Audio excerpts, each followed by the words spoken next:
Welcome back. എല്ലാവരും happy ആയിട്ടിരിക്കുകയെന്ന് വിചാരിക്കാം കേട്ടോ. അപ്പോൾ ഇന്ന് നോർമൽ വ്ളോഗിന് പകരം ഞാൻ ചെറിയ ചില ടിപ്സും ട്രിക്സൊക്കെ ആയിട്ടാണ് വന്നിട്ടുള്ളത്. അപ്പോൾ നമ്മുടെ ഡെയിലി ലൈഫിൽ നമുക്ക് ഉപകാരപ്പെടുന്ന കാര്യങ്ങളാണ് കേട്ടോ. അത് കൂടാണ്ട് തന്നെ 1-2 പ്രോഡക്ട്സിൻ്റെ റിവ്യൂവും കൂടിയുണ്ട്. അപ്പോൾ എല്ലാവരും വീഡിയോ ഫസ്റ്റ് മുതൽ ലാസ്റ്റ് വരെ തന്നെ കാണുക, സ്കിപ്പ് ചെയ്യാതെ കാണുക. പിന്നെ നിങ്ങളുടെ അഭിപ്രായങ്ങളൊക്കെ എപ്പോഴും പറയുന്ന പോലെ തന്നെ കമൻറ്റ് ബോക്സിൽ അറിയിക്കാൻ മറക്കരുത് കേട്ടോ.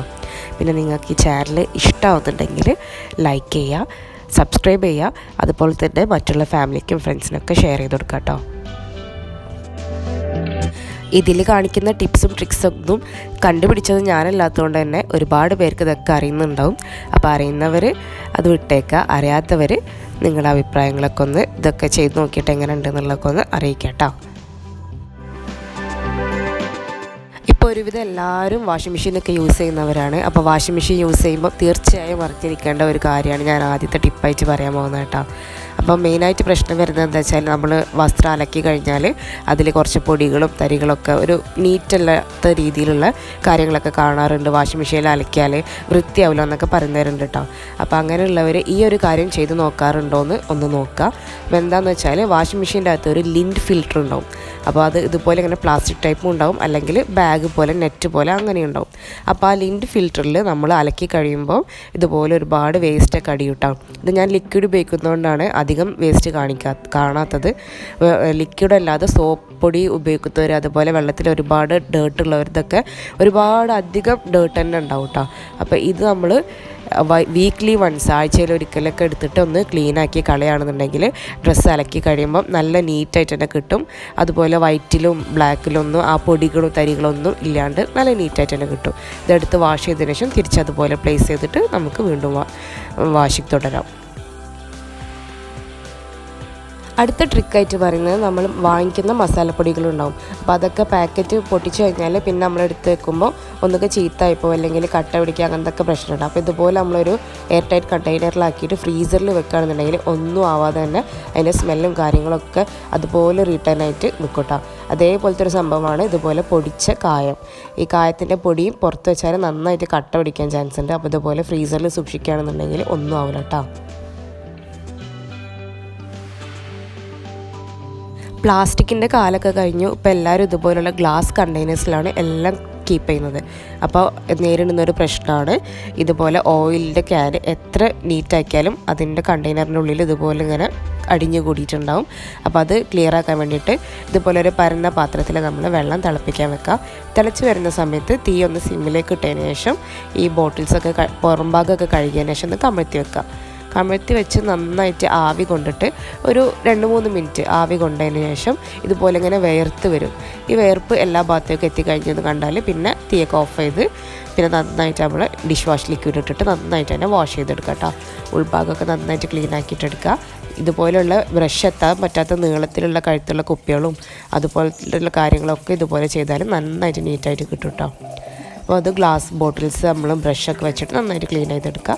പിന്നെ വെയിലത്ത് വെച്ചിട്ട് നന്നായിട്ട് ഉണക്കി കഴിഞ്ഞാൽ നമുക്ക് നല്ല ക്ലിയർ ആയിട്ടുള്ള ആ ഒരു നല്ല നീറ്റായിട്ടുള്ളൊരു ബോട്ടിലായിട്ട് കിട്ടും. എണ്ണൻ്റെ പശപ്പോ അല്ലെങ്കിൽ ആ രീതിയിലുള്ളൊരു മങ്ങലോ ഒന്നും ഉണ്ടാവില്ല കേട്ടോ.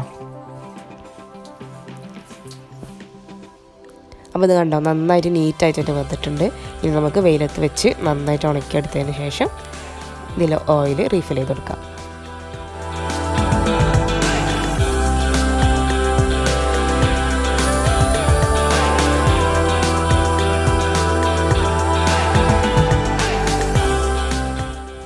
പിന്നെ വെളിച്ചെണ്ണയൊക്കെ ഒരുപാട് കാലത്തിന് ഇതുപോലെ സൂക്ഷിക്കുന്ന സമയത്ത് ആ ഒരു ടിന്നിലേക്ക് കുറച്ച് കല്ലുപ്പോ അല്ലെങ്കിൽ കുരുമുളകിൻ്റെ കുരുമുളക് പൊടിക്കാത്തത് അതും കൂടി ഇട്ട് കൊടുക്കുകയാണെന്നുണ്ടെങ്കിൽ നമ്മളെന്താ പറയുക, നമ്മളോട് കാറുക എന്ന് പറയും വെളിച്ചെണ്ണ ചീത്താവുന്നതിന്. അപ്പോൾ അങ്ങനെ കാറാതെ കുറേ കാലം നിൽക്കും. നിങ്ങളവിടെ എന്താ പറയുക എന്നുള്ളതും കൂടി ഒന്ന് കമൻറ്റ് ചെയ്യട്ടോ.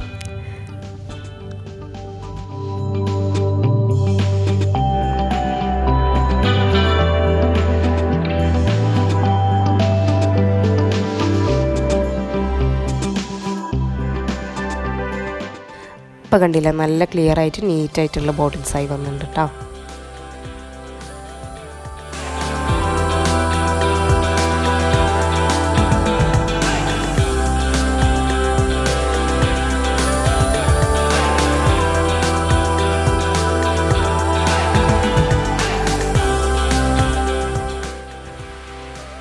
അടുത്തത് പറഞ്ഞാൽ നമുക്ക് ഒരുപാട് കാര്യങ്ങൾ എക്സ്ട്രാ വന്നത് നമ്മൾ ബോക്സിലേക്ക് ആക്കിയതൊക്കെ ബാക്കിയുള്ളതുണ്ടാവും. അപ്പോൾ അതൊക്കെ സൂക്ഷിക്കാൻ ഇതുപോലുള്ള ക്ലിപ്സ്, പ്ലാസ്റ്റിക് ക്ലിപ്സ് കിട്ടും കേട്ടോ. അപ്പോൾ അത് ഒരുപാട് സൈസിൽ വലുതും ചെറുതും നന്ന ചെറുതൊക്കെ ആയിട്ടുണ്ട്. അപ്പോൾ അങ്ങനെ ക്ലിപ്സൊക്കെ ആക്കിയിട്ട് വലിയൊരു ബാസ്ക്കറ്റിൽ ഇതുപോലെ സൂക്ഷിക്കുകയാണെന്നുണ്ടെങ്കിൽ നമുക്ക് കുറേ കുപ്പികളിലൊന്നും ആക്കി വെക്കേണ്ട ആവശ്യമില്ല. അപ്പം ഇനി നെക്സ്റ്റ് ടിപ്പ് ഈ കാണിക്കുന്നതാണ്. അപ്പോൾ ഇത് നമുക്കിപ്പോൾ 2 അടുക്കള, അതായത് വർക്ക് ഏരിയ ഒക്കെ സെപ്പറേറ്റ് ഉണ്ടെങ്കിൽ ഇതുപോലെ ഒരു സ്പൈസ് ബോക്സ് അല്ലെങ്കിൽ മസാല ബോക്സ് വാങ്ങിച്ചു കഴിഞ്ഞാൽ നമുക്ക് ഒരു ഭാഗത്തേക്ക് ഈ ഒരു ബോക്സ് തുറന്നാൽ തന്നെ അത്യാവശ്യം വേണ്ട എല്ലാ സാധനങ്ങളും കിട്ടും. മല്ലിപ്പൊടി, മുളക് പൊടി, മഞ്ഞൾപ്പൊടി, അങ്ങനെ ആവശ്യമുള്ള കാര്യങ്ങളൊക്കെ ഈ ഒരു ബോക്സ് തുറന്നാൽ തന്നെ കിട്ടും. അപ്പോൾ ഇത് ഇങ്ങനെ വാങ്ങിക്കുന്ന സമയത്ത് സ്റ്റീലിൻ്റെ ഇതുപോലെ ഡിറ്റാച്ച് ചെയ്യുന്നതൊക്കെ വാങ്ങിക്കാൻ ശ്രദ്ധിക്കുക.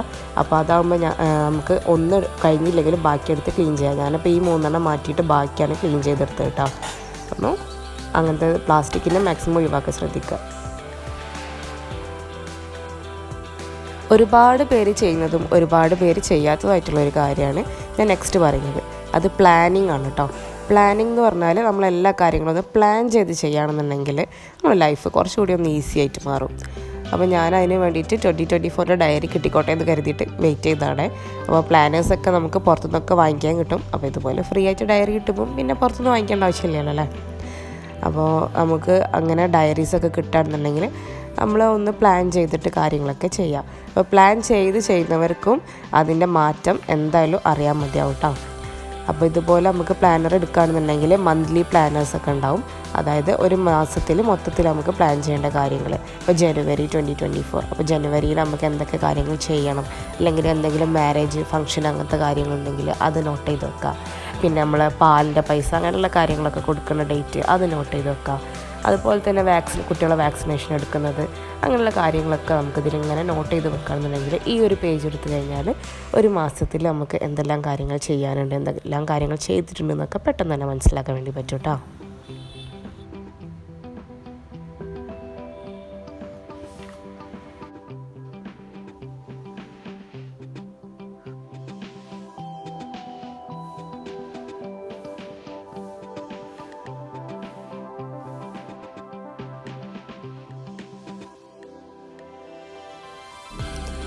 അതുപോലെ തന്നെ സംഭവമാണ് ന്യൂ ഇയർ റിസൊല്യൂഷൻ.